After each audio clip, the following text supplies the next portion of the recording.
میں مختصر وقت میں جو ایک بہت ضروری بات کرنا چاہتا ہوں، اور یہ وہ بات ہے جو ہم سب سے ریلیٹڈ ہے، اور یہ ایک ایسی آگ ہے جو ہمارے گھروں تک پہنچ چکی ہے، اور ہمیں اس بات کو بہت توجہ سے سننا چاہیے۔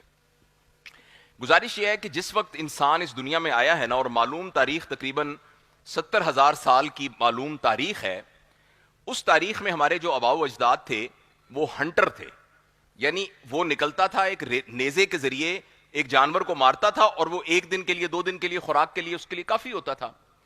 اس انسان کے لیے کسی قسم کی اصول، کسی قسم کے کوئی ضوابط، کوئی مینجمنٹ، کوئی لیڈرشپ، کوئی فیملی لاز، کسی قانون وغیرہ کی کوئی ضرورت نہیں تھی۔ لیکن جب انسان کے نا پیٹ کا مسئلہ کچھ تھوڑا سا بہتر ہوا، اور ایک عجیب چیز ہوئی جس کو ہم کہتے ہیں، اور انسانی تاریخ میں وہ ایک نا بالکل جو پلٹنے والی چیز تھی، وہ یہ تھی جسے کہتے ہیں ڈومیسٹیکیشن آف فائر۔ پہلے آگ پہاڑوں پہ نظر آتی تھی، جب انسان کی آگ قابو میں آ گئی تو انسانی تاریخ تبدیل ہو گئی، صرف آگ کے ڈومیسٹیکیٹ کرنے سے۔ ایک چمپینزی 18 گھنٹے کھانے کو چباتا ہے، جبکہ انسان ایوریج 2 گھنٹے چباتا ہے۔ یہ صرف اس لیے ہوا کہ وہ آگ کو اپنے اختیار میں لے سکا، کھانے کو نرم کر سکا، گوشت کو نرم کر سکا، اور اس کو چبانے کا وہ نہ ملا۔ اور وہ جو ہمارے ایوولوشن کے سائنٹسٹ بتاتے ہیں، وہ یہ کہتے ہیں کہ جس وقت کھانے کے اوپر انرجی کم خرچ ہونی ہوئی تو زیادہ انرجی برین کے لیے اویلیبل ہوئی، اور انسان نے سوچنا شروع کر دیا۔ اب کھانے پینے کے علاوہ انسان کے ذہن میں اس طرح کے سوال آنے لگ گئے جو آفاقی سوال تھے، مثلا مجھے پیدا کس نے کیا ہے، مثلا مرنے کے بعد کیا ہوگا، مثلا یہ زلزلے کیسے ہوتے ہیں، یہ پہاڑ کیسے آتے ہیں۔ اس طرح کے سوال انسان کے ذہن میں آنے شروع ہو گئے، اور ہمیں پرانے تاریخ کے جو اساتذہ ہیں وہ بتاتے ہیں اس کے فطری نتیجے میں ان بلڈ انسان کے اندر ایک خیال پیدا ہوا کہ ان سب کا کوئی پیدا کرنے والا ہے۔ لہذا اولین انسان توحید کا قائل تھا، اور یہ کہتا تھا کہ کوئی ایک پیدا کرنے والا ہے۔ اور میں آپ کو حیران کن بات بتاؤں کہ اس 70,000 سال سے لے کر آج سے تقریباً 100-150 سال تک صرف کوئی بھی مذہب، کوئی بھی یعنی فرقہ، کوئی بھی تہذیب، ہر تہذیب میں ایک ڈیوائن، ایک پیدا کرنے والے کا کانسیپٹ تھا۔ چاہے ہندو ہوں، چاہے گریک یعنی ہماری وہ تہذیب ہو، چاہے ایجپشین ہو، چاہے جو سامی مذہب ہیں یہاں کے سارے، ہندو ہے، بدھ مت ہے، جین مذہب ہے، اور یہ یا چائنا کا جو کنونشنل مذہب تھا، ان سب کے اندر ایک پیدا کرنے والے کا کوئی نہ کوئی کانسیپٹ ضرور تھا، اس کا نام چاہے جو کچھ بھی ہو۔ اچھا، اس کے بعد نا دنیا میں ایک بڑی زبردست تبدیلی آئی، عجیب تبدیلی آئی، اور وہ تبدیلی، اس تبدیلی کو میں یہاں روک کر آپ کو یہ بتانا چاہتا ہوں کہ جس وقت انسان ہنٹر تھا نا، اس بات کو ذرا یہیں یاد رکھیے گا اور پارک رکھیے گا، تو انسان نے کچھ عرصے کے بعد جب یہ آگ کو قابو میں کر لیا تو ایک اور دور شروع ہوا جو کہ زراعت کا دور تھا، اور انسان نے دیکھا کہ ایک کسی جانور کو مار کے تو 1 دن کا گزارا ہوتا تھا، مگر زراعت کے ذریعے تو وہ 6 مہینے 8 مہینے کا غلہ اکٹھا کر سکتا تھا۔ اس کو ہم ایگریکلچرل ایج کہتے ہیں، اور اس ایج میں یہ ہوا کہ وہ بڑا انسان تھا جس کے پاس زمینیں زیادہ تھیں، جس کو لینڈ لارڈ کہتے تھے، جس کے پاس زمینیں زیادہ ہیں وہ بہت بڑا ہے۔ اسی لیے حکومتیں یورپ کو چھوڑ کر آ کر زمینوں پر قبضہ کرتی تھی۔ یہ سارا ہندوستان پاکستان قبضے میں تھا، یہ سارا ادھر آسٹریلیا قبضے میں تھا، کیونکہ جس کے پاس زمین زیادہ تھی وہ بڑا تھا۔ اچھا، اس کے بعد ایک اور دور آیا جس کو انڈسٹریل دور کہتے ہیں، پہیے کی ایجاد کے بعد۔ اب یہ ہوا کہ جتنی زمین سے آپ کما سکتے تھے، انڈسٹری سے اس سے لاکھوں گنا کما سکتے تھے، اس کو ہم انڈسٹریل دور کہتے ہیں۔ اور اس دور میں بڑا وہ تھا جس کے پاس مشینیں زیادہ تھیں، لہذا ہینری فورڈ بڑا تھا، اور اس طرح کے لوگ بڑے تھے جن کے پاس ٹاٹا بڑا تھا، جن کے پاس مشینیں بہت تھیں، جن کے پاس انڈسٹری بہت تھی۔ اچھا، اب یہ ہوا کہ اب پچھلے کوئی 30-40 سال سے انسان انڈسٹریل ایج سے ایک اور ایج میں آ گیا ہے جس کا نام ہے نالج ایج۔ نالج ایج دھوکے میں اس کا نام ہے، اصل میں اس کا نام ہے انفارمیشن ایج۔ علم اور اطلاع میں بہت فرق ہے، لیکن لوگ اس کو نالج ایج کہتے ہیں، مگر وہ ہے انفارمیشن ایج۔ جس کے پاس زمینیں زیادہ ہیں وہ بڑا تھا، پھر جس کے پاس مشینیں زیادہ تھی وہ بڑا تھا۔ اب یہ دور ہے جس کے پاس انفارمیشن زیادہ ہے وہ بڑا ہے۔ اس وقت دنیا کا امیر ترین آدمی وہ ہے جو اس ٹیشو پیپر کے برابر بھی کوئی چیز نہیں بناتا۔ فیس بک کا مالک کیا بناتا ہے؟ پاکستان کا آپ کو پتا ہے کہ اس وقت کتنا بجٹ ہمیں چاہیے اپنے آپ کو ڈیفالٹ بچانے کے لیے؟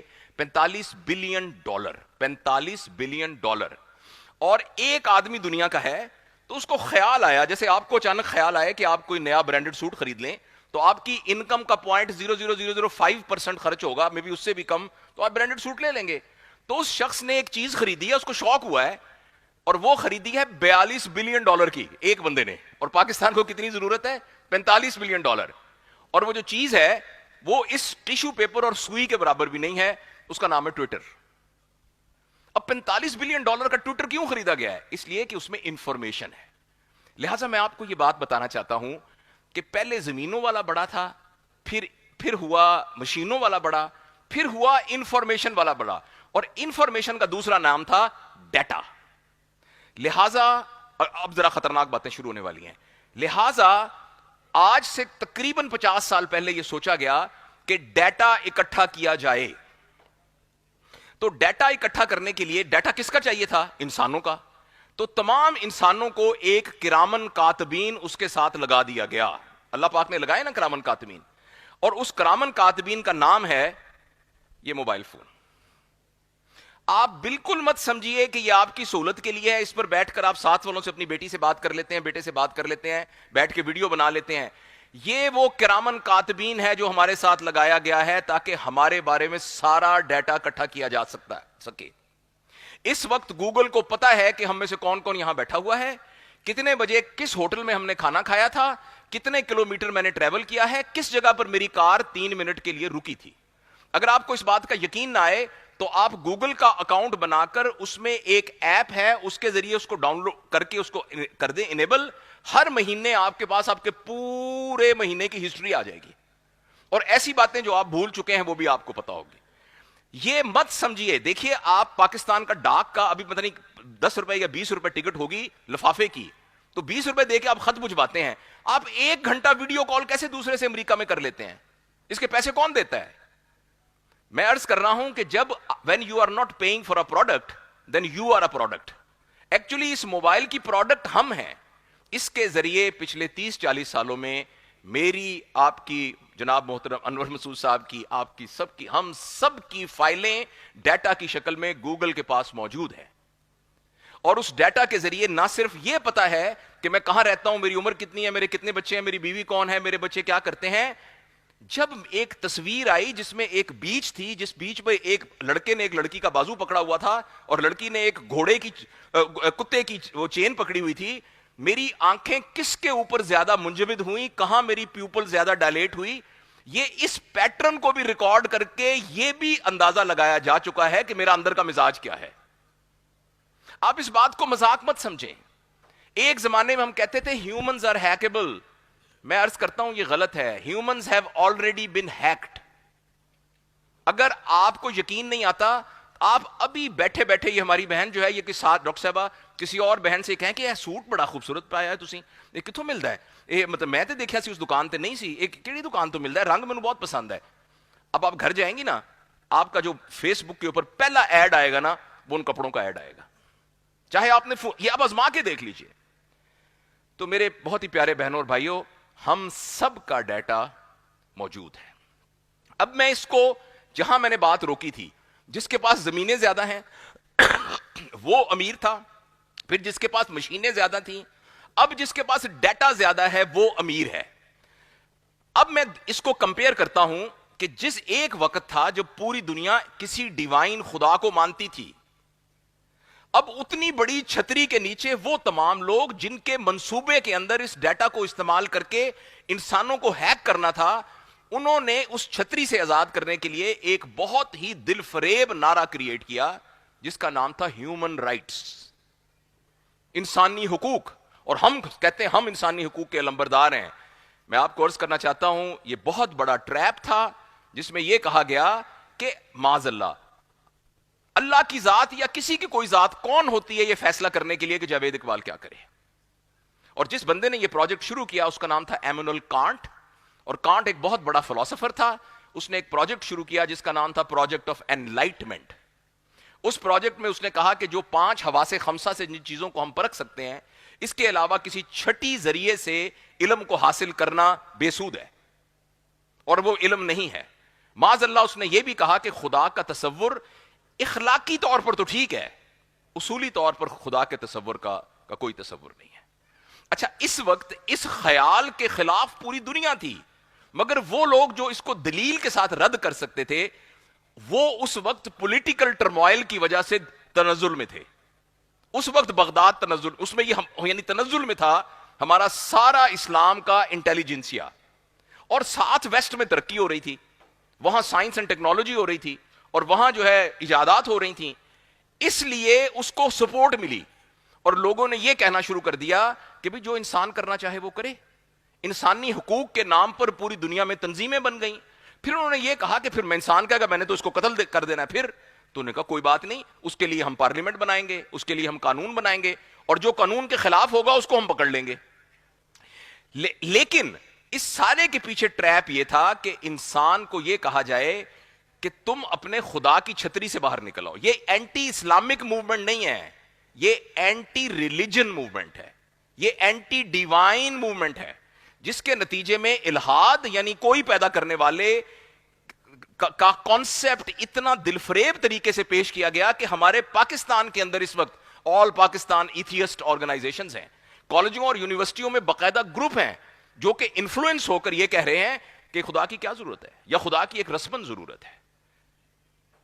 اچھا اب جس کے نتیجے میں یہ ہوا میں جو مرضی کھاؤں، میں جو مرضی پیوں، میں اگر میرا دل کرتا ہے منہ پہ ٹیٹو کر لوں تو میں ٹیٹو کر لوں، پھر میں منہ پہ زبان کے اوپر یا مندری ڈال لوں تو مندری ڈال لوں. اور اس کے بعد اب اس تابوت میں جو آخری کیل ٹھوکی گئی ہے، یہ لفظ میں جو بولنے والا ہوں، جب میں انگلینڈ میں یہ بات کر رہا تھا تو پیچھے سے ہمارے منظر نے پکڑ کے کہا کہ یہ لفظ دوبارہ مت نکالنا، بلکہ کیونکہ تمہارا ویزا کینسل ہو جائے گا. یہ ہیٹ سپیچ ہے، اور وہ ہے LGBT، جس میں آخری بات کہ خدا کو اس بات کا بھی حق نہیں ہے معاذ اللہ کہ وہ فیصلہ کرے کہ میں مرد ہوں کہ میں عورت ہوں. اور اگر آپ ریسنٹلی انگلینڈ گئے ہیں یا یورپ میں گئے ہیں، اسکول میں بچوں کو یہ کہا جاتا ہے کہ آپ لڑکی کو کہا جاتا ہے آپ لڑکوں کے کھلونے سے کھیل رہی تھی نا، تو کہیں ایسا تو نہیں کہ تم ایکچولی تم لڑکے ہو، اور اگر تمہارے ابا امی تمہیں کہیں کہ نہیں نہیں تم تو لڑکی ہو، تم تو لڑکے نہیں ہو، تو تم ہمیں بتانا، ہم تمہیں ڈیفینڈ کریں گے. میری بیٹی وہاں انگلینڈ میں رہتی ہے، وہ ڈاکٹر ہے، تو اس کو ٹریننگ دی گئی کہ جیسے اب آپ تشریف لائیں گے تو میں آپ سے پوچھے بغیر میل لکھ دوں گا، یہ بہن آئیں گی تو میں پوچھے بغیر فیمیل لکھ دوں گا. آپ انگلینڈ میں ایسے نہیں لکھ سکتے، آپ نے پوچھنا ہے کہ what do you want to be called, آپ کو میں کیا کہوں. اور اگر آگے سے کہوں کہ مجھے جاوید اقبال کہیں تو آپ کو کوئی اعتراض نہیں ہوگا، لیکن اگر میں یہ کہوں کہ مجھے کلثوم اختر کہیں تو آپ اعتراض نہیں کر سکتے. وہ کہیں جی آپ کی داڑھی ہے، آپ کی مونچھیں ہیں، آپ تو مطلب ہے جاوید اقبال ہے. میں کہتا ہوں چونکہ میں محسوس کرتا ہوں کہ میں کلثوم اختر ہوں، اور اگر آپ نے کہا کہ نہیں تم تو کلثوم اختر نہیں لگتے، میں آپ کے خلاف عدالت میں مقدمہ کر سکتا ہوں. یہ سب باتیں ہوائی باتیں نہیں ہیں، یہ دنیا میں ہو رہا ہے، اور ایکچولی ہم سمجھ رہے ہیں کہ یہ ایسی مطلب ایک طرح کی ایک موومنٹ ہے. یہ ایک موومنٹ نہیں ہے، یہ ایکچولی آخری خدا کی اس چھتری سے نکالنے کی کوشش ہے. اور اس کوشش کا جو اعلی کار بنا ہے وہ یہ ڈیجیٹل ورلڈ بنی ہے، جس کی وجہ سے ہم نے اپنے ہاتھ کاٹ کے اپنا سارا ڈیٹا ان کو دے دیا ہے. اور ہم اس قدر عادی ہو گئے ہیں کہ ہمارے گھر کے اندر موبائل کو یوز کرنا یہ ہمارا بنیادی کام ہے. کھانا پینا، امی کی خدمت کرنا، سونا، نماز پڑھنا، یہ ایک ضمنی کام ہے. بنیادی کام جو ہے اس کے ساتھ ہمارا ایک تعلق ہے، جس کے ذریعے انسان سے جدا ہو رہا ہے. انسان کو انسان کی کوئی ضرورت نہیں ہے. امریکہ میں پہلی دفعہ گیا تو رستہ پوچھتے تھے تو وہ گھر تک چھوڑ کے آتا تھا. اب کسی سے رستہ پوچھیں وہ گھور کے دیکھتا ہے، کہتا ہے یو ہیو اے گوگل. اور سڑکوں میں لوگ اس کو دیکھ کر جا رہے ہیں. انسان کو انسان کی ضرورت نہیں ہے، گھر میں بیٹھک کی ضرورت نہیں ہے کیونکہ اس میں چیٹ روم موجود ہے. آپ کو بازاروں میں جانے کی ضرورت نہیں ہے کیونکہ اس کے اندر آپ کی ساری مارکیٹنگ کا آن لائن ساری چیزیں موجود ہیں. جہاں اس کے فائدے ہیں، خدا نہ خواستہ میں آپ کو یہ نہیں کہہ رہا کہ اس ٹیکنالوجی سے فائدہ نہ اٹھائیے، لیکن خدا کے لیے اس بات سے خبردار ہوئیے کہ اس ڈیٹا نے ہمارے بچوں کے، ہم سب کے ویلیو سسٹم کو چینج کر دیا ہے. جو غلط ہے وہ صحیح بن گیا ہے، جو صحیح ہے وہ غلط بن گیا ہے. آپ ابھی جتنے دوست بیٹھے ہیں ابھی فیس بک کھولیں، ہم سب کو ڈفرنٹ فیس بک، ابھی آپ ٹی وی کھولیں جیو، سب کو ایک ہی چیز نظر آئے گی. آپ ابھی فیس بک کھولیں، ہم سب کو الگ الگ چیز نظر آئے گی، کیونکہ وہ ہمیں جانتے ہیں کہ ہم کیا ہیں، ہم کیا دیکھنا چاہتے ہیں. اور زیادہ امکان یہ ہے کہ اگر میری 12 سال کی بیٹی نے کھولا تو اس کو ایک ایسی تصویر میں ایک ایسی لڑکی نظر آئے گی جس نے ایسا لباس پہنا ہوگا جو پاکستان میں ملتا ہی نہیں ہے، اور میں کبھی سوچ بھی نہیں سکتا کہ میری بیٹی اس قسم کا لباس پہنے گی. اور نہ صرف وہ لباس پہنا ہوا ہوگا بلکہ وہ ایسی حرکتیں کر رہی ہوگی کہ جو میں دیکھ بھی نہیں سکتا اور سوچ بھی نہیں سکتا. اور میری بیٹی اس کو 12 سال کی انجوائے کر کے، اس کو نارمل سمجھ کے، اس کو پیٹرن سمجھ کے اس کے مطابق اپنے مائنڈ کو ڈھال چکی ہے. اور یہ بہت خطرناک بات ہے. اب اس کا جو لہذا پہلے جس کے پاس زمین تھی وہ بڑا تھا، پھر مشینیں تھیں وہ بڑا تھی، پھر جس کے پاس ڈیٹا تھا وہ بڑا ہے. ادھر پہلے خدا کی ماننی تھی، پھر کہا کہ نہیں میں نے اپنی ماننی ہے ہیومن. مگر یہ بھی ایک ٹریپ ہے، بڑی چھتری سے نکال کے اب ایک اور زنجیری میں قید کیا جا رہا ہے. اور اب نہ اللہ کی ماننی ہے نہ اپنی ماننی ہے، بلکہ ڈیٹا کے نتیجے میں جو الگوریدمز ڈیولپ ہوئے ہیں ان کی ماننی ہے. اور وہ جو الگوریدمز ہیں وہ الگوریدم کے مالک وہ ہیں جو پوری دنیا میں 1000 2000 لاکھ بندے ہوں گے جن کے پاس پوری دنیا کا سرمایہ ہے، اور ہم سارے اس کی پروڈکٹ ہیں اور ان کی پروڈکٹ کی طرح پہ یوز ہو رہے ہیں. میں آپ کو بس 2-3 تھوڑی سی باتیں کر کے کروں کیا، ہم کریں کیا، یہ عرض کر کے میں صرف اجازت لوں گا. فرض کریں ایک لڑکا، آپ اس کو مذاق مت سمجھیے گا، فرض کریں ایک لڑکا کہتا ہے کہ میں کیسے فیصلہ کروں کہ میں نے کون سی یونیورسٹی میں کرنا ہے، تو الگوریدم اس کو بتا دے گا. میں آج کھانا کون سا کھاؤں، الگوریدم بتا دے گا. میں شادی کس لڑکی سے کروں، یہ بھی الگوریدم بتا دے گا. اور اگر وہ یہ کہے کہ میں تو اس لڑکی سے شادی کرنا چاہتا ہوں کیونکہ میں اس سے محبت کرتا ہوں، تو الگوریدم اس کو یہ کہے گا ہم آپ کو بھی جانتے ہیں، ہم اس لڑکی کو بھی جانتے ہیں، آپ کا بھی ڈیٹا ہمارے پاس ہے، اس کا بھی ڈیٹا ہمارے پاس ہے. ہمارا 95% کانفیڈنس انٹرول کے ساتھ یہ پریڈکشن ہے کہ اگر آپ نے اس سے شادی کی تو دسمبر کی 12 تاریخ کو آپ کی طلاق ہو جائے گی، اور زیادہ امکان ہے کہ دسمبر کی 12 کو طلاق ہو جائے گی. یہ اتنی خطرناک بات ہے. اس لیے میرے بہت ہی پیارے دوستو، اس وقت خطرہ یہ نہیں ہے کہ اتحیات میں انگلی یوں کر کے کھڑی کرنی ہے کہ یوں کر کے کھڑی کرنی ہے، ہاتھ یہاں باندھنے. خطرہ یہ ہے کہ دنیا اللہ کو چھوڑ رہی ہے. خطرہ یہ ہمارے نوجوان ہماری یونیورسٹیوں میں اس بات پر باغی ہو رہے ہیں کہ اللہ موجود بھی ہے کہ نہیں موجود ہے. اور ہم اپنے گھر میں بچے جس تربیت کے نظام سے پال رہے ہیں اس کے نتیجے میں یہ نسل پیدا ہونے والی ہے. اس لیے کریں کیا، 2-3 بات کر کے عرض کرتا ہوں. پہلی بات یہ ہے، خدا کے لیے اس کے استعمال کو صرف 2 کاموں کے لیے محدود کر دیں. ایک انفارمیشن اور ایک کمیونیکیشن. آپ نے مجھ سے بات کرنی ہے، بیٹی کے ساتھ آڈیو میں بات کرنی ہے، بات کیجیے. انفارمیشن، میں ڈاکٹر ہوں، میں دیکھتا ہوں کہ اوہ یہ دوائی پریگننسی میں ہے ٹھیک کہ نہیں، میں نے دیکھا فٹافٹ جواب آ گیا. اچانک ایک لفظ کا مطلب پتا، میں نے لکھا وہ آ گیا. بہت زبردست ٹول ہے، آپ کے بچے اس سے آن لائن پڑھ رہے ہیں انفارمیشن کے لیے، لیکن انٹرٹینمنٹ کے لیے یہ سب سے خطرناک ٹول ہے. پلیز اپنے بچوں کو، اپنے آپ کو انٹرٹینمنٹ کے لیے اس انسٹرومنٹ سے، سکرین سے ان کی جان چھڑائیے. ہمیں معلوم نہیں ہے غیر محسوس طریقے سے کیا ڈیٹا ہمارے بچوں کے دماغوں میں جا رہا ہے. ہم کہتے ہیں نا ان کا اخلاق خراب ہوگا، ان کا اخلاق نہیں خراب ہوگا، اخلاق میرا اور آپ کا خراب ہوگا جن کو پتا ہے برائی کیا ہے اچھائی کیا ہے. ہم اگر خدا نہ خواستہ کوئی ننگی ویڈیو دیکھیں گے میرا اور آپ کا اخلاق خراب ہوگا. ہمارے بچے اگر وہ دیکھیں گے ان کا اخلاق نہیں خراب ہوگا، ان کا مزاج خراب ہوگا، وہ اس کو نارمل سمجھیں گے، ان کا پیٹرن یہ بن جائے گا. ولایت میں ایک لڑکی کچھی پہن کے پھر رہی ہوتی ہے تو اس کو کیوں نہیں برا لگتا؟ کیونکہ اس کے مزاج میں یہ بری بات نہیں ہے. ہمارے بچے کے لیے بری بات نہیں ہوگی. کیا آپ کو پتا ہے کہ انگلینڈ کے اندر گے ماسک کا افتتاح ہو چکا ہے؟ گے ماسک. اور اس کلیم کے ساتھ کہ اسلام جو ہے وہ بڑا وسیع القلب ہے، تو اسلام میں تو کوئی نہیں ہے، تو اگر ہم گے ہیں، ہمارا سیکسول بیہیویئر یہ ہے تو بس ٹھیک ہے. یہ ہے، اس سب میں ہم سب کو بہت خبردار ہونے کی ضرورت ہے. اپنے گھروں پہ ہم نظر رکھیں. 3-4 باتیں بس. اسکرین کے استعمال کو لمٹ کیجئے. آپ کے گھر میں جہاں ٹی وی لگا ہوا ہے، بالکل ہمارے گھر میں ٹی وی اس طرح لگا ہوا ہے معاذ اللہ نقل کفر نباشد، جس طرح خانہ کعبہ میں حجر اسود لگا ہوا ہے. میرے اللہ مجھے معاف کرے اگر میں کوئی کر رہا ہوں. ہمارے گھر کی مرکزی جگہ پر ایک ٹی وی لگا ہوا ہے، اور جس میں سے جو خرافات آ رہی ہیں وہ ہم سب کو پتا ہے. خدا کے لیے اس کو اٹھا کے کسی اور کمرے میں لگائیے. جس نے ٹی وی دیکھنا ہے وہ اس کمرے میں جا کے دیکھ لے. جیسے آپ کے گھر میں ایک ٹوائلٹ ہے، جس کو ضرورت ہوتی ہے وہ اس کمرے میں جا کے رفع حاجت سے فارغ ہو جاتا ہے، تو جس کو ٹی وی دیکھنے کی ضرورت ہو وہ اس کمرے میں چلا جائے. گھر کا بنیادی کام ٹی وی دیکھنا نہیں ہونا چاہیے. اور وہاں کریں کیا؟ وہاں مہربانی کر کے کتابیں رکھیں.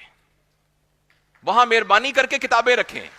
آپ کے گھر میں جو بھی بچہ پیدا ہوا ہے نا, اس بچے کو نظر آنا چاہیے کہ دادا جی بھی پڑھ رہے ہیں, دادی اماں بھی پڑھ رہی ہیں, امی بھی کتاب پڑھ رہی ہیں, چاہے وہ فیشن کا میگزین ہی ہے مگر کتاب پڑھ رہی ہیں. اخبار گھر میں دیکھا جا رہا ہے. کتابوں کو خدا کے لیے, ایک بندہ ہے یووال نووا ہرارے, جس نے یعنی ابھی 3-4 کتابیں بڑی مشہور لکھی ہوئی ہیں, وہ ان تمام چیزوں کا وہ بھی ایک پروپوننٹ ہے. اس نے یہ کہا ہے کہ آج سے 10-15 سال بعد انسان 2 میں تبدیل ہو جائیں گے, ایک وہ جو کتابوں والے ہوں گے اور ایک وہ جو کتابوں والے نہیں ہوں گے. اور وہ جو کتاب والے ہوں گے وہ سروائیو کریں گے, اور باقیوں کے بارے میں نے صبح بھی بار کونسل میں عرض کیا تھا, اس کے الفاظ میں کہ یہ نہیں کہ وہ جاب لیس ہو جائیں گے, they will not be even job able. تو یہ ہمارے سامنے ہونے والا ہے. خدا کے لیے ہم پڑھنا شروع کریں. دوسری بات, ہم اپنے گھروں کے تذکروں کو چینج کریں. ہمارے گھر میں وہ کیا کریں, ہمارے گھر میں وہ تذکرہ ہوتا ہے جس میں پیسے سیلیبریٹ ہوتے ہیں. یہ بہن سوٹ کہاں سے لیا ہے, یہ تو بڑا اچھا برانڈ ہے, فلانی جگہ پہ سیل لگی ہوئی ہے, اور فلاں کی شادی پہ اس نے یہ پہنا ہوا تھا, یہ فانوس کتنے کا آیا ہے. مرد کیا باتیں کرتے ہیں, کس جگہ پر پلاٹ سستا ہے, کون سی گاڑی بہتر ہے, یہ گھڑی کس برانڈ کی ہے. یہ پیسے کو ہم سیلیبریٹ کر رہے ہیں. جب ہمارے گھر میں پیسے کو سیلیبریٹ کیا جائے گا تو پرائمری قدر پیسہ بنے گا. بچے کے نزدیک پیسہ حاصل کرنا مین بات ہوگا, پیسہ حاصل کر کے اس کا کرنا کیا ہے یہ اس کا پرابلم نہیں ہوگا. تو خدا کے لیے گھروں میں پیسے کو سیلیبریٹ کرنے والی باتیں ختم کریں. اگر آپ نے یہ فانوس خریدا ہے نا 10 لاکھ کا, یہ نہ کہیں کہ یہ 10 لاکھ کا ہے, یہ کہیں کہ یہ خوبصورت ہے. آپ کے پاس 20 لاکھ تھے, آپ نے لے لیا, اس کی خوبصورتی کو سیلیبریٹ کریں, اس کی قیمت کو سیلیبریٹ نہ کریں, برانڈ کو سیلیبریٹ نہ کریں, کمفرٹ کو سیلیبریٹ کریں. پھر ان کے بدلے میں باتیں کیا کریں, باتیں وہ کریں جن کے ذریعے بچوں کے رول ماڈل ڈٹرمن ہوں. آپ ایمانداری سے بتائیں, آپ کے گھر میں آخری دفعہ یہ کب بات ہوئی کہ حضرت خدیجہ کا کیا زندگی گزارنے کا طریقہ تھا. آؤ میں تمہیں بتاتی ہوں کہ حضرت فاطمہ نے کیا کیا. میں آپ کو بتاتی ہوں کہ حضرت عائشہ نے ایک دفعہ یہ کیا. مصعب بن عمیر کے بارے میں آپ کو بتاتی ہوں. اچھا چلیں, آپ کہیں گے کہ یہ ایک ریلیجیس باتیں شروع کر دیں, آؤ بچوں ہم تمہیں آئنسٹائن کے بارے میں بتائیں. آپ کو پتا ہے فیض احمد فاض کون تھے, آپ کو پتا ہے اقبال کیا تھے. میں اقبال کے بچپن کی آپ کو ایک بات سناتا ہوں, بلکہ سیالکوٹ چل کے ان کا گھر دیکھ کر آئیں گے. گھر میں یہ گفتگو ہونی چاہیے. عبدالستاریدی کے بارے میں بچوں کو پتا ہونا چاہیے, ابن خلدون کے بارے میں پتا ہونا چاہیے. حافظ اور سعدی کا تو خیر دور کی بات ہے. گھر کے اندر کتابوں کا ذکر کرنا بہت ضروری. میں اپنی بیٹیوں سے, بہنوں سے, بھائیوں سے اور مردوں سے گزارش کرتا ہوں, پلیز گھر کے اندر اپنے تذکروں کو چینج کریں, اپنے بڑے لوگوں کا تذکرہ کریں. اگر گھر کے اندر ایک لڑکی کا رول ماڈل سارا دن, میں یہ ڈرامے میں کام کرنے والوں کو نہیں وہ کہہ رہا, ان کا ایک پروفیشن ہے, ماشاءاللہ آئی اپریشیٹ دیم, لیکن ایک ہماری بچی سارا دن اسی کو ایز اے رول ماڈل دیکھے گی, وہ بڑی ہو کر کیا بننا چاہے گی. وہ حضرت فاطمہ جیسی کیسے بننا چاہے گی, وہ کیسے بننا چاہے گی حضرت خدیجہ جیسی. اس کو پتہ ہی نہیں کہ حضرت خدیجہ کون تھی, حضرت صفیہ کون تھی, یا میڈم کیوری کون تھی. مطلب میں صرف باقی سب لوگوں کا, جس کو پتہ ہی نہیں ایڈیسن کون تھا, آئنسٹائن کون تھا, عبدالستار ایدی کون تھا, امجد ثاقب صاحب کون ہیں, انور مسعود صاحب کون ہیں, مرحوم امجد اسلام صاحب کون تھے, فراز کون تھا, فیض کون تھا, کیا پتا, احسان دانش کون تھا, عبد القدیر صاحب کون تھے. جب کسی کو پتہ ہی نہیں ہوگا تو ہمارے رول ماڈل وہی, دیکھیں میں اگین ان کو کوئی برا نہیں کہہ رہا, مگر ہمارے رول ماڈل وہی نچیے بنیں گے. ہمارے بچے نچیے بننا پسند کریں گے بنسبت بڑے آدمی بننا. تو گھروں اس کے ہم ذمہ دار ہیں, ہم گھروں کے اندر اپنے تذکروں کو چینج کریں. 2 باتیں بتا دیں, خدا کے لیے اس میڈیا کے ذریعے تربیت کرنے کی بجائے بچوں کو گود میں بٹھا کے, جیسے نانی اماں, میری نانی اماں تھی, کہندی آ تینوں بات سناواں, ایک سی جن, ایک سی بادشاہ, وہ بڑا غریب سی.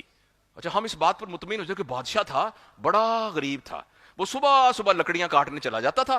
یہ کہانی ہم سنتے تھے, ہر دفعہ ایک ہی بات ہوتی تھی لیکن ہر دفعہ اس میں نئی کہانی ہوتی تھی. خدا کے لیے وہ گود میں بیٹھ کے بچوں کو یہ والی کہانیاں سنائیں بنسبت ان کہانیوں کے. نمبر 2 میں نے کہا ہے کہ کتابیں گھر میں لے کے آئیے, آپ بھی پڑھتے ہوئے نظر آئیں. آپ ایمانداری سے بتائیے گا, میں ہاتھ کھڑا کریں, آپ نے آخری دفعہ کون سی کتاب پڑھی تھی. مجھے یاد ہے احمد جاوید صاحب کے پاس, احمد جاوید اللہ ان کو زندگی دے, ایک دفعہ ان کی محفل میں بیٹھا تو کسی نے کہا میری طبیعت بڑی خراب ہے. تو نے کہا آپ نے کل کتاب پڑھی تھی؟ وہ کہتے جی کتاب تو پڑھی تھی. کہیں گے پھر تو آپ کی طبیعت خراب نہیں ہے, ماشاءاللہ, پھر تو آپ ٹھیک ہے. کتاب کی یہ اہمیت ہے. اور تیسری اور آخری بات, یہ آج صبح مجھے انہوں نے بلایا, میں نے پھر بار کونسل میں بھی عرض کیا, مجھے آج بلایا وہاں کالج میں, اسلامیہ کالج میں, بس یہ آخری بات عرض کر رہا ہوں, اسلامیہ کالج میں مجھے انہوں نے بلایا, تو وہاں لوگ بیٹھے ہوئے تھے. تو جو قاری صاحب نے تلاوت کی نا, وہ بہت ہی زبردست قرآن کی آیتیں پڑھی. تو جس سورہ تبارک اللہ کی، تو میں نے اچانک مجھے خیال آیا، میں نے کہا یہ جتنے لوگ یہاں بیٹھے ہوئے ہیں جس میں ٹیچر پروفیسر پرنسپل سب بیٹھے ہوئے تھے، میں نے کہا آپ میں سے کتنے دوست ایسے ہیں کہ جو یہ قاری صاحب پڑھ رہے تھے ان کو پتا چل رہا تھا کہ یہ پڑھ رہے ہیں؟ آپ یقین کریں پورے ہال میں ایک بھی ہاتھ نہیں اٹھا، اور اس میں پی ایچ ڈی بھی بیٹھے ہوئے تھے۔ تیسری بات یہ ہے، جب اللہ نے ہمیں مسلمان گھرانے میں پیدا کیا تھا تو نبی کا امتی بنا کر پوری دنیا کے لیے ہمیں چوکیدار بنا کر یہ کہا گیا تھا کہ تم نے پوری دنیا کے سارے انسانوں کو جا کے کہنا ہے کہ فکر نہ کرو، تمہارے اکنامک پرابلم ہمارے اللہ نے بتائے ہیں، ہمارے نبی نے بتائے، ہم تمہیں بتاتے ہیں، تم اپنے سوشل پرابلمز کی فکر نہ کرنا، ہم حاضر ہیں، جیسے کہ صحابہ نے بتایا، جیسے تبع تابعین نے بتایا، ہمارے ذمہ یہ بات تھی، اور وہ جو طریقے کا تھا وہ قرآن کی شکل میں دیا ہوا ہے۔ اب میں آپ سے نہیں کہتا ہاتھ کھڑا کریں یا نہ کھڑا کریں، آپ میں سے صرف اپنے دل میں بتائیے گا آپ میں سے کتنے لوگ ہیں کہ جب امام صاحب تراوی کی نماز پڑھائیں گے ہمیں سب کچھ سمجھ میں آ رہا ہوگا، اور اگر ہمیں نہیں آ رہا تو مجھے آپ یہ بتائیں کہ کس طریقے سے پوری دنیا کے کسٹوڈین بننے کا ہم دعویٰ کرتے ہیں۔ یہ واقعی میری آخری بات ہے، پلیز میرے کہنے پر اپنے بچوں پہ نگاہ رکھیں، اپنے اوپر نگاہ رکھیں، اور اس چیز سے بچائیں جو کہ ہمیں ہیک کر رہا ہے۔ نمبر ایک، ٹی وی کو ہٹا کے وہاں کتابیں لے کے آئیے، گھر کے اندر وہ ڈسکشن کریے جس میں پیسہ سیلیبریٹ نہ ہو، جس میں ویلیوز سیلیبریٹ ہوں، جس میں ویلیوز سیلیبریٹ ہوں۔ اور آخری بات یہ ہے، خدا کے لیے روزانہ آدھا گھنٹے کے لیے گھر میں ایک کلاس لگائیے جس کے ٹیچر آپ ہوں، سب کو بٹھا کے ایک رکوع ترجمے کے ساتھ قرآن پاک پڑھنا شروع کریں، مہربانی کر کے یہ آج سے شروع کریں۔ یہ قرآن کا اعزاز ہے، یہ قرآن کا اعزاز ہے کہ یہ آپ کا خود معلم بنے گا، آپ کا خود استاد بنے گا، آپ کے اندر ایسی تبدیلی لے آئے گا جو میں اور آپ سوچ نہیں سکتے۔ جب نبی کریم صلی اللہ علیہ وسلم کسی کو دعوت کے لیے بھیجتے تھے تو کہتے تھے ان کو قرآن سنانا، تو کسی ایک نے کہا، میں نے ایک روایت میں پڑھا کہ یہ جب میں کسی کو سناؤں گا تبت یدا ابی لہب وتب، ابو لہب کے ہاتھ ٹوٹ گئے، تو اس سے اس کو کیا تبلیغ ملے گی؟ انہوں نے کہا یہ آپ کا کام نہیں ہے، یہ اللہ کے الفاظ ہیں، یہ عام بندے کے منہ سے نکلے ہوئے الفاظ نہیں ہیں، آپ کے ذمہ وہ قرآن کو پریزنٹ کرنا ہے۔ میں عرض کروں کہ ہمارے گھروں کے اندر قرآن کی کوئی ویلیو نہیں ہے سوائے چوم کے اور بیٹی کی شادی میں اس کے سر کے اوپر رکھ کے اس کو رخصت کرنے کے، اور یہ بہت خطرناک بات ہے۔ اگر ہم مرنے سے پہلے اپنے پیدا کرنے والے کلام کے بارے میں ہمیں پتہ ہی نہیں ہے، ہم اللہ کو کیا جواب دیں گے؟ اس لیے میں آپ سے گزارش کرتا ہوں کہ یہ 3-4 جو کام میں نے کہی، اللہ مجھے بھی توفیق دے، میں کوشش کر رہا ہوں اس کو کرنے کی۔ اپنے بچوں کی تربیت کے سلسلے میں مجھ سے بہت غلطیاں ہوئی ہیں، مگر الحمدللہ میرا ایک پوتا اور پوتی ہے، میری پوتی اب تقریباً 1 سال 3 مہینے کی ہے، اس کے سامنے موبائل رکھے نا تو وہ کہتی ہے نہیں، یعنی اس کی تربیت میں یہ ہے کہ یہ نہیں ہے، اور اس نے ابھی تک سکرین نہیں دیکھی، وہ مطلب 1 سال 2 مہینے کی ہے، اس کو دیکھنے کا شوق ہی نہیں اب، کیونکہ اتنے میں اس کا پیٹرن بن گیا ہے، اس کو تتلیاں پکڑنے کا شوق ہے، اس کو مٹی کے ساتھ کھیلنے کا شوق ہے۔ الحمدللہ، اللہ کرے میں اس کو میں استقامت کے ساتھ کر سکوں، اور میں نے اپنے گھر میں تجربہ کر کے دیکھا۔ اپنے بچوں کے سلسلے میں نے وہ ساری غلطیاں کی ہیں جو ہم سب نے غلطیاں کی ہیں، مگر اللہ پاک نے مجھے وہ جو گرینڈ چلڈرن دیے ہیں تو میں نے ان پر یہ آزمایا ہے، اور اس کو دیکھ کے نہ کسی کے آپ کے ہاتھ میں دیکھے گی کہے گی نو، کیونکہ اس کو یہ بتایا گیا ہے کہ یہ تو ممنوع ہے اور اس کے لیے ممنوع ہے، اس کو دیں گے اس وقت جب اس کی ایک انڈرسٹینڈنگ ڈیولپ ہوگی۔ تو اللہ تعالیٰ ہمیں، مجھے امید ہے کہ جس طرح میں نے آپ کو باتیں سمجھائی ہیں، میں ابھی ریسنٹلی انگلینڈ سے ہو کے آیا ہوں، اور ناروے کے اندر ہم نے وہاں 5-6 شہروں میں اسی طرح کے ایجوکیشنل سیمینارز کیے تھے۔ میں آپ کو بہت سیریسلی بتاتا ہوں کہ یہ ایک بہت انٹرنیشنل پرابلم ہے، اور پوری دنیا کے اندر انسان اب اتنا تنہا ہو گیا ہے کہ اس کو دوسرے انسان کی ضرورت نہیں ہے، اور جب انسان کو دوسرے انسان کی ضرورت نہیں ہوگی تو اس کے اندر ایک اسپرچول گیپ ڈیولپ ہو جائے گا۔ اس اسپرچول گیپ کو فل کرنے کے لیے دوائیاں کھانی پڑیں گی، اینٹی ڈپریسنٹس کھانی پڑیں گی، شراب پینی پڑے گی، جسم کے اوپر گندے گندے ٹیٹو بنانے پڑیں گے، اور ایب نارمل سیکسول بیہیویئر شو کرنا پڑے گا، اور اینڈ میں چوائس بچے گی سوئسائڈل ٹینڈنسیز۔ اور اینالسٹس نے ہمیں یہ بتایا ہے کہ جو کچھ ہمارے بچوں کے ساتھ ہو رہا ہے، اگر ہم نے ایسا کیا، اگلے 10-20 سال میں ہم بچوں کے اندر وہ چیزیں دیکھیں گے جو بچوں میں نہیں ہوتی، مثلا بوریت۔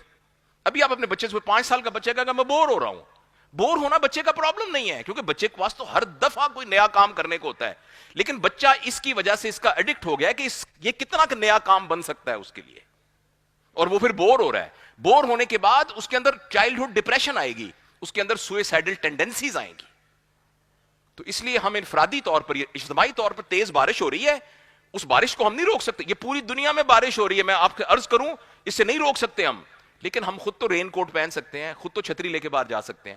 تو میں آپ سے گزارش کرتا ہوں کہ ہم سب اس چھتری کا بندوبست کریں، آج سے کریں۔ میرے دل کی یہ خواہش ہے، میں اس طریقے سے نا embarrass نہیں کرنا چاہتا, میں کسی کو بھی نہیں کہوں گا ہاتھ کھڑا کریں, یوں کریں, وعدہ کریں, یہ کریں, لیکن میں دست بدستہ آپ سے ایک گزارش کروں گا کہ ہماری آج کی اس تقریب سے کم از کم ایک بات لے کر اٹھیں اور ایک بات کا فیصلہ کر کے اٹھیں کہ کل شام سے انشاءاللہ میرے گھر میں آدھا گھنٹہ ہم بیٹھیں گے, میرے بچے, میرے بیٹے, میری بہویں, میرے ملازم سارے بیٹھیں گے اور ہم کم از کم ایک رکوع روزانہ پڑھیں گے اور اس کے اندر تدبر اور غور کریں گے.